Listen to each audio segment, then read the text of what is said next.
Assalamualaikum warahmatullahi wabarakatuh. Bismillahirrahmanirrahim. Alhamdulillahi rabbil alamin. Wassalatu wassalamu ala asyrafil anbiya'i wal mursalin Sayyidina Muhammad wa ala alihi wa sahbihi ajma'in. Amma ba'd. Pemirsa rahimakumullah, mari kita lanjutkan pengajian kitab hadis Sahih Bukhari untuk hadis yang kedua. Haddatsana Abdullah ibnu Musa qala haddatsana Abdullah ibnu Yusuf qala akhbarana Malikun an Hisham ibn Urwata an abihi an Aisyata ummul mukminin radhiyallahu anha anna al-Harisa ibn Hisham radhiyallahu anhu sa'ala Rasulullah sallallahu alaihi wasallam faqala, sesungguhnya Haris bin Hisham radhiyallahu anhu bertanya kepada Rasulullah sallallahu alaihi wasallam. Faqala, maka berkata ya Haris, ya Rasulullah, kaifa ya'tika al-wahyu? Wahai Rasulullah, bagaimana wahyu itu datangnya kepadamu ya Rasulullah? Faqala Rasulullah, maka kemudian berkata Rasulullah, ahyanan, terkadang ya'tini misla salsalatil jarad, terkadang wahyu datang kepadaku seperti suara bel, wa huwa asyadduhu, akan tetapi wa huwa bermula wahyu yaitu asyadduhu, lebih dahsyat daripada suara jarus, alayya fayufsamu anni. Dapat ini dari riwayat lain yang membaca dengan ma'lum fayufsimu anni, maka kemudian terputuslah wahyu itu dari wa qad wa'aitu anhu ma qala, dan sungguh telah memelihara aku anhu dari Jibril, dari wahyu ma qala, apa saja yang telah dikatakan oleh pembawa wahyu. Wa ahyanan yatamassalu liyal malaku rajulan fayukallimuni fa'i, dan sewaktu-waktu yatamassalu, menjelma di kepadaku al-malaku, seorang malaikat, rajulan, seperti seorang laki-laki, yukallimuni, maka kemudian berbicara ya malaikat kepadaku, fa'i ma yaqul, maka kemudian aku menjaganya apa yang telah dikatakan oleh malaikat. Qalat Aisyah radhiyallahu anha, Siti Aisyah kemudian berkata, walaqad ra'aituhu yanzilu alaihi al-wahy, sungguh telah melihat aku pada wahyu telah turun alaihi atas Rasulullah SAW fil yaumish syadid al-bard, pada hari di mana suasana sangat dingin, yaumish syadidil bard, fayafsimu anhu, maka kemudian menjaga Rasulullah, fayafsimu, maka kemudian putus ya wahyu anhu dari Rasulullah SAW. Wa inna jabinahu, sesungguhnya pelipis Rasulullah, la yatafassadu arqan, yaitu betul-betul mengalir sangat banyak sekali arqan, keringat.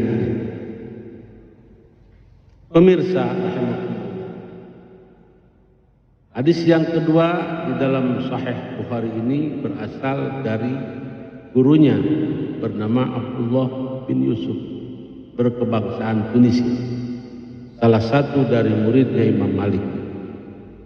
Menurut Imam Bukhari, aku mulai belajar hadis ini kepada beliau, jadi guruku Abdullah bin Yusuf, ketika aku berada di Mesir sekitar tahun 2017. Sebelum kita menerangkan lebih jauh tentang isi hadis ini, maka kita sedikit membahas tentang rijalul hadis. Rijalul hadis ini ada 5. Satu berarti Abdullah bin Yusuf At-Tunisi. Yang kedua Malik bin Anas, seorang imam Darul Hijrah. Ketiga Hisham bin Urwah, orang tabi'in berkebangsaan Arab Madinah. Keempat Abu Ubaidillah Urwah, yakni ayahanda Hisham. Yang kelima Ummul Mukminin Siti Aisyah radhiyallahu anha. Jadi kalau kita lihat bahwa hadis ini rijalnya adalah seluruhnya berkebangsaan atau masyarakat atau orang Madinah kecuali Abdullah bin Yusuf. Pemirsa, jika kita perhatikan apa yang telah dijelaskan oleh Ibnu Hajar Al-Asqalani bahwa pengertian wahyu menurut lughah adalah ada yang memiliki makna at-taswid syai'an ba'da syai', dan ada juga maknanya al-ba'ts. Maka sangat sesuai sekali hadis yang kedua ini dengan apa yang disampaikan oleh Ibnu Hajar Al-Asqalani tentang makna wahyu tersebut. Ketika Haris bin Hisham bertanya kepada Rasulullah SAW, "Ya Rasulullah, kaifa yatikal wahyu?" Maka Rasulullah kemudian menjawab, "Ahyanan ya'tini misla salsalatil jarad." Terkadang wahyu itu datangnya seperti suara bel, tetapi wahyu asyaddu alayya. Suara wahyu lebih keras daripada suara bel. Setelah itu kemudian terputus wahyu, seolah-olah kemudian sampai di situ. Kalau kita perhatikan artinya bahwa wahyu yang datang kepada Nabi Muhammad SAW sangat variatif. Ada kalanya dalam suasana hening tiba-tiba Nabi mendengar suara seperti bel, namun untuk suara wahyu ini lebih keras dari suara bel. Wa ahyanan yatamassalu liyal malak rajulan, dan seterusnya. Kemudian terkadang wahyu secara mendadak menjelma menjadi seorang laki-laki yang mengajak berbicara kepada Kanjeng Nabi Muhammad. Jadi sangat variatif sekali. Kemudian kalau kita perhatikan ada beberapa uraian yang dikemukakan oleh Al-Aini. Apa hikmah begitu kerasnya suara wahyu itu datang kepada Rasulullah SAW? Ternyata ada hikmah di balik suara keras wahyu yang luar biasa. Terkadang datang jadi waktu yang sangat tinggi. Itu artinya bahwa peristiwa ini mengandung beberapa hikmah. Yang pertama, hikmahnya adalah untuk memudahkan kepada Kanjeng Nabi Muhammad SAW di dalam menghafal wahyu. Yang kedua, menguji kesabaran Rasulullah SAW. Yang ketiga, dikhawatirkan terjadi taksir pada diri Rasulullah SAW. Sama halnya pendapat Al-Khattabi yang mengatakan bahwa kerasnya suara bel menunjukkan bahwa ujian yang akan diterima oleh Kanjeng Nabi Muhammad SAW sebagai pembawa risalah yaitu sangat dahsyat. Mampukah seorang Muhammad sebagai Rasul menghadapi segala macam ujian dan rintangan itu? Dengan tentunya dengan harus dihadapi dengan penuh kesabaran dan sangat bijak terhadap ujian dan rintangan tersebut. Hal ini sesuai dengan firman Allah Subhanahu wa taala surah Muhammad ayat 31. A'udzubillahi minasyaitonir rajim. Bismillahirrahmanirrahim. Wa lanabluwannakum hatta na'lamal mujahidin minkum was-sabirin wa nabluwa akhbarakum. Wallahu a'lam bishawab. Sungguh betul-betul kami sedang menguji kepadamu, kepada kalian semuanya, hatta na'lamal mujahidin minkum, sehingga kami tahu betul siapa di antara kalian yang betul-betul sudah mampu berjihad, wasabirin, dan betul-betul sabar. Itulah barangkali sebahagian daripada hikmah yang dikutip oleh Al-Ain. Sedangkan hikmah yang terkandung di dalam peristiwa datangnya malaikat membawa wahyu kepada Kangjeng Nabi Muhammad SAW secara tiba-tiba, yaitu Allah Subhanahu wa Ta'ala telah memberikan isyarat atau petunjuk kepada Kangjeng Nabi Muhammad SAW bahwa untuk mengajarkan bagaimana menghadapi orang yang sama sekali tidak dikenal dari mana asal usulnya, supaya ketika terjadi hal-hal seperti itu, Kangjeng Nabi sudah tidak lagi kaget menghadapi dan akan dihadapi dengan tenang, karena memang beliau Kangjeng Nabi Muhammad sudah diajarkan oleh Allah Subhanahu wa Ta'ala dengan suasana seperti. Jadi dua hal ini yang merupakan biasa diuji oleh Allah Subhanahu wa Ta'ala kepada Kangjeng Nabi, juga kepada para ahli warisnya seperti para ulama. Lalu apa kira-kira yang bisa diambil dari hadis kedua ini?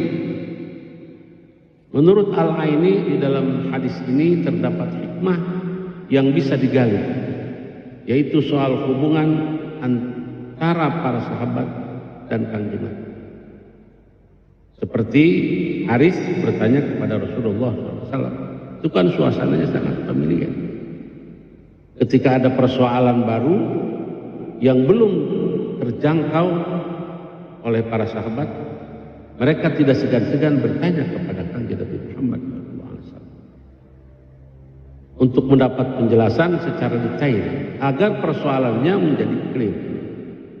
Karena ketika sesuatu yang belum jelas kemudian disebarkan kepada yang lain, itu akan menjadi persoalan baru. Hal inilah kemudian bisa dijadikan dasar bagi kita sebagai pengikut Kangjeng Nabi Muhammad SAW untuk mewujudkan hubungan antar masyarakat dan kiainya, santri dengan kiainya, masyarakat dengan tokohnya, supaya tidak ada garis pemisah antara kedua belah pihak, sehingga semuanya semaksimal mungkin apapun permasalahan itu bisa dipecahkan. Firman Allah Subhanahu wa Ta'ala di dalam surah An-Nahl ayat 43. Bismillahirrahmanirrahim. Wa ma arsalna min qablika illa rijalan nuhi ilaihim fas'alu ahla dzikri in kuntum la ta'lamun. Saya ingin menggarisbawahi akhir daripada ayat ini, fas'alu ahla dzikri in kuntum la ta'lamun. Ada perintah kita untuk bertanya kepada ahli dzikri, kepada ahli ilmu jika kita tidak tahu. Ini barangkali yang bisa kita gali secara luas. Terkadang ada orang yang abu-abu, dia ustadz atau bukan ustadz. Sepertinya dia sok mengerti, padahal dia tidak tahu persoalan itu. Rupanya karena dengan gelar ustadznya atau dengan gelar-gelar lain, dia segan bertanya kepada ahlinya. Padahal beberapa ulama mengistinbat hadis ayat ini bahwa orang yang bukan mujtahid, sekelas kita yang bukan mujtahid, kita wajib untuk bertanya kepada ahli ilmu. As'alu ahla dzikri in kuntum la ta'lamun. Jangan berat untuk bertanya padahal kita tidak tahu. Mungkin pada masa-masa sekarang ini banyak persoalan-persoalan yang persoalan itu belum digali. Sebab di dalam metode penetapan hukum menurut para ahli fikir seperti ahli mantik, sebelum kita menentukan haram atau halal, maka kita harus tahu terlebih dahulu apa itu sesuatu itu yang kemudian dihukumi halal dan haram. Jangan kemudian gampang mudah mengutarakan sesuatu atau menjustifikasi seseorang dinyatakan salah padahal kita belum tahu persoalan. Dalam metode ini para ahli mantik menyebutnya dengan ada dua, sebelum tasdik harus tasawur terlebih dahulu. Karena dengan tasawur kita bisa mengetahui sedetil mungkin. Nah, kalau sudah persoalan jelas, baru kemudian kita menetapkan hukum itu haram atau halal. Jangan mengatakan haram padahal kita tidak tahu. Jangan mengatakan halal padahal kita tidak tahu. Itulah kemudian menjadi salah. Oleh sebab itu, kalau memang kita bukan mujtahid, sebaiknya kita ikut saja kepada para ulama. Istilah usul fikih menyebutnya dengan taklid. Jangan kemudian dipersepsikan bahwa orang taklid itu tidak tahu apa-apa. Tidak. Para ulama yang bisa barangkali memenuhi kriteria sebagai mujtahid, tetapi sebagai tata krama atau sopan santun sebagai hamalatul ilmi, dia akan selalu bertanya kepada ulama dan ulama yang lebih sepuh daripada dia. Begitu barangkali. Itu hikmah yang bisa tergali oleh kita di dalam hadis yang pertama. Kemudian hadis berikutnya, Bismillahirrahmanirrahim. Babun haddatsana Yahya ibnu Bukair qala haddatsana Al-Laits an Uqailin an Ibnu Syihab an Urwah bin Zubair an Aisyah ummul mukminin. Anha sesungguhnya Aisyah qalat, berkata Aisyah, awwalu ma budi'a bihi Rasulullah sallallahu alaihi wasallam minal wahyi, bahwasanya yang paling pertama dimulainya wahyu kepada Rasulullah sallallahu alaihi wasallam ar-ru'ya shalihah bin naum, yaitu mimpi yang bagus, yang baik pada saat tidur. Fakana la yara ru'yan illa ja'at misla falaqis subhi.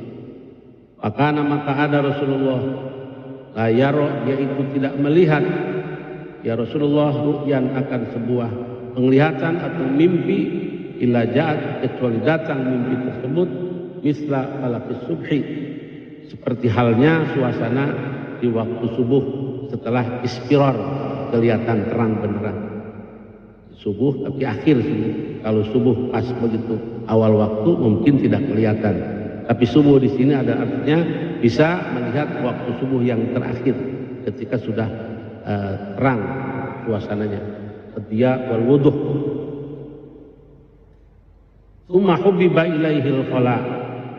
Kemudian setelah itu menjadi penyebab disukainya ilahi kepada Rasulullah sallallahu alaihi wasallam al-khala, apa menyendiri, maksudnya beribadah, bukan semedi. Wa kana, dan ada Rasulullah sallallahu alaihi wasallam yakhlu, yaitu menyendiri bi ghari Hira'in, di gua Hira. Ayatahannatsu fihi, maka kemudian beribadah Rasulullah sallallahu alaihi wasallam fihi di gua Hira. Apa itu tahannus? At-tahannus wa huwa ta'abbudul layali dawatil adad. Yang dimaksud dengan tahannus yaitu beribadah di malam hari minimal 3 hari dan seterusnya, maksimal ada yang mengatakan 40 hari atau 1 bulan. Qabla ayyan zi'a ila ahlihi, sebelum Rasulullah memisahkan diri ila ahlihi, kepada ahlinya. Kemudian wa yatazawwadu lidzalik, ketika beliau sudah merasa habis bekal selama berada di Gua Hira, Rasulullah SAW kembali kepada istrinya, kepada keluarganya untuk mengambil bekal. Tsumma yarji'u ila Khadijah fa yatazawwadu limithliha. Kemudian kembali Rasulullah ila Khadijah, kepada Khadijah, fa yatazawwadu limithliha, maka mengambil bekal Rasulullah seperti apa yang sudah disiapkan oleh Khadijah. Pemirsa, hadis ini cukup panjang. Oleh sebab itu mari kita kupas sedikit demi sedikit terlebih dahulu supaya supaya mudah kepada kita untuk bisa memahaminya. Hadis yang ketiga ini Imam Bukhari memperolehnya dari guru yang berkebangsaan Mesir, yaitu Abu Zakaria Yahya bin Abdullah bin Uqail. Hadis ini cukup panjang, mungkin kita baca sebagian saja untuk memudahkan pemahaman kepada kita. Menurut para ulama ahli hadis, Hadis ini termasuk dalam kategori marasilus sahabat. Karena apa? Karena Siti Aisyah sendiri tidak mengalami secara langsung kisah tersebut. Dan beliau mungkin saja mendengarkannya dari Kanjeng Nabi sendiri atau dari sahabat yang lain. Namun menurut At-Tayyibi yang jelas Siti Aisyah mendengarkannya dari Rasulullah SAW. Namun demikian, secara keseluruhan pada dasarnya hadis ini termasuk dalam kategori fi hukmil muttasilil musnad atau fi hukmil mausul al musnad.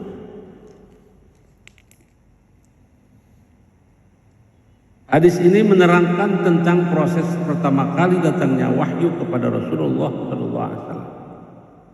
Bahwa wahyu yang pertama datang kepada Nabi yaitu bentuknya adalah ar-ru'ya salihah bin naum, yang datang di dalam hari, di malam hari, tetapi suasananya pada waktu itu seperti pagi hari dalam keadaan terang. Istilah falakis subhi itu artinya bukan waktu subuh di awal. Kalau waktu subuh awal itu masih gelap, berarti pada waktu subuh sudah di akhir, yakni al-ispirar sudah mulai. Dari semenjak itu kemudian Nabi semakin mendekatkan diri kepada Allah Subhanahu wa taala dengan cara bertahanus di Gua Hira bermalam-malam. Kemudian untuk bekal hidup selama berada di Gua Hira, peranan Siti Khadijah sangat dominan karena selama belum tiba wahyu yang pertama kali, maka Siti Khadijah Al-Kubra selalu mempersiapkan bekal untuk Nabi Muhammad SAW. Artinya seorang istri yang sangat setia mendukung terhadap apa yang sedang dilakukan oleh sang suami. Bekal untuk Nabi Muhammad SAW beribadah di Gua Hira tersebut, maka Nabi melakukan tahanus. Ini dilakukan oleh Rasulullah SAW sampai tanggal 17 bulan Ramadan, tepatnya hari Senin tanggal 17 Ramadan ketika Nabi berusia 40. Demikian menurut Ibnu Sa'ad yang dirilis oleh Al-Qastalani dalam kitabnya Irsyadus Sari. Ada yang menarik dalam kajian Ahmad bin Qastalani tentang kegiatan Nabi selama bertahanus di Gua Hira, bahwa ketika Nabi bertahanus di Gua Hira, beliau masih menyempatkan waktu untuk pulang ke rumah, bertemu dengan keluarga. Artinya tidak karena mentang-mentang beribadah atau bertahanus kemudian beliau memutuskan sama sekali dengan keluarganya. Akan tetapi ada waktu secara khusus sudah terjadwal oleh beliau untuk pulang ke rumah bertemu dengan keluarga. Ini barangkali yang bisa dikembangkan oleh kita. Jangan beralasan apa itu namanya, apakah dakwah atau usaha atau macam-macam, tapi kemudian sampai lupa kepada keluarga. Hal ini kita bisa mengikuti jejak Rasulullah SAW. Betapa tidak pentingnya beliau bertemu dengan keluarga, padahal beliau sedang bertahanus, tapi beliau menyempatkan waktu untuk bertemu dengan keluarga di rumah. Bahkan tidak satu kali Kanjeng Nabi pulang itu, mungkin 2 sampai 3 kali. Hal itu dapat diartikan bahwa meninggalkan keluarga secara total dengan alasan apapun laisa minas sunnah, bukan dari kebiasaan yang baik. Itu barangkali yang bisa kita kembangkan untuk kita implementasikan dalam kehidupan sehari-hari. Pemirsa rahimakumullah, seperti saya sudah katakan tadi di awal, hadis ini cukup panjang, mungkin untuk melanjutkannya di lain waktu saja. Sudah habis waktunya sampai di sini, mudah-mudahan bermanfaat. Kurang lebihnya mohon maaf. Wabillahi taufiq wal hidayah. Wassalamualaikum warahmatullahi wabarakatuh.